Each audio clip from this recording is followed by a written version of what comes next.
Hi there, this is Shauna from the Foiled Fox. I'm so glad you're joining me today.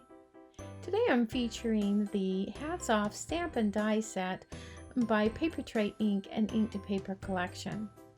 This stamp and die set celebrates grads, and it's just that time of year again, so it's perfect timing. And I think our graduates really need something special this year, since a lot of them may not be able to attend their graduation ceremonies. So let's get started. Here is the stamp set, and it's just chock full of really neat different stamps, different elements to the stamps that enable you to make all sorts of different kinds of cards. And then it does have a matching die set that you can cut out all of the main pieces. Now here I'm going to use just have the finished card kind of as a sample there, so that you know what where we're going with it.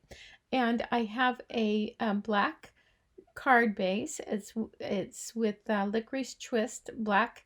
It's a heavy card stock, and then I have some 110-pound Neenah white card stock that I have that's an A2, 4 1/4 by 5 1/2, and this is the one that I'm going to cut into strips, 3/8 inch strips. So I'm going to go all through this panel and cut 3/8 inch strips. And you want to make sure that it's exactly the same length as your card base. You don't want it too long or too short. You want it just right. And now I'm going to also cut some pieces of foam.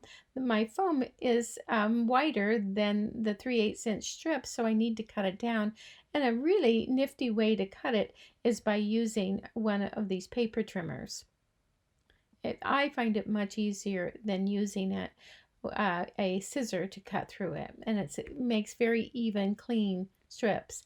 So I'm just going to add a few of these to the back side to give you an idea of what I mean. We're going to just make sure that we have foam on a foam strip on each of these strips. And then now that I have foam on everything and I've applied a strip to the top and bottom of this card base. Now this is an A2 card base. Like I say, it's 4 1/4 by 5 1/2. And I'm just getting an idea. I'm lining these up. I'm not taking the release tape off yet. I'm just getting an idea of how many I need. And I found that I needed one more, so I'm just putting on some foam on that one. And now I'm going to do it for the real. For real. I'm going to peel off the release tape, and I'm going to stick all these down. Don't press too hard initially, because if you need to pick them up and move them like this one, then you know you can do that, and then you can press it down when you're really satisfied with it. The one thing to keep in mind when you do this too is to keep those edges really, really straight, because you don't want it all wibbly wobbly on the edges. Now with that done and those all stuck down, I'm taking that other piece of 110-pound white cardstock, and I'm now going to stamp these caps on there. And I'm using Versamark ink. This is a clear ink that we will use for heat embossing. Now before it, I really prepped it with the anti-static bag, because I wanted to make sure to limit those little errant pieces of embossing powder. And I'm just stamping these. Don't worry that my stamp looks pink. It's just because I have been stamping some really deep colors with it. But it does not ever affect the quality of your stamp. And this is a wonderful cap. Has a real solid surface to it, and but yet some nice detail.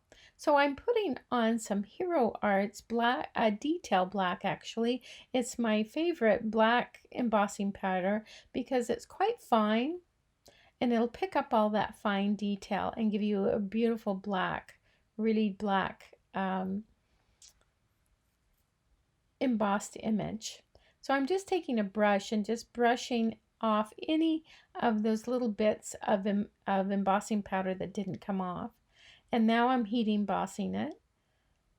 And these are going to end up really glossy, which I really like the contrast to the background. So that's why I heat emboss these. This would also be great if you use school colors. So if you wanted to make the caps the school colors, that would work great too.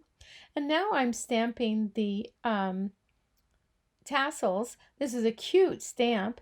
Those tassels really are really done really well, and I just love them. And then I'm going to heat emboss them with gold embossing powder, and then I'm going to cut these out with the matching dies, and at the same time I cut out these little leaf sprigs. Now, I cut them out before I stamp them. You can do it the other way, but when it comes to these little small things like this, I find because I have a light box that I can turn it up really high like I did, and I can see the outline of the die cut so easily that I know exactly where to stamp, and I find I get the most precise stamping that way. But you can do it whatever feels right to you. Now, by the way, I was using Weather Vane, which is a lovely gray. This is a paper tray ink, and that was what I stamped those sprigs with. And now I'm going to arrange all these different little caps. I have foam tape behind them to help me with popping those up.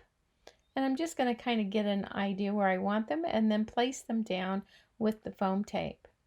By the way, don't worry about the supplies. You can always pop over to our blog.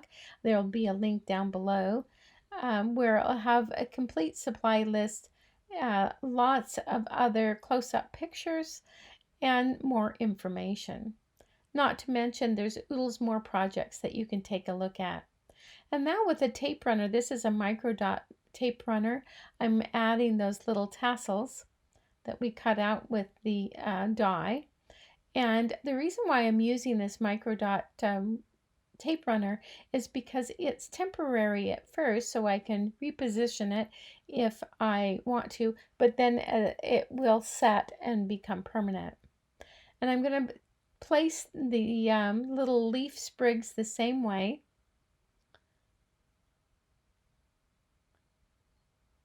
And that makes quick work of it too. There isn't any mess. It just is so easy to use.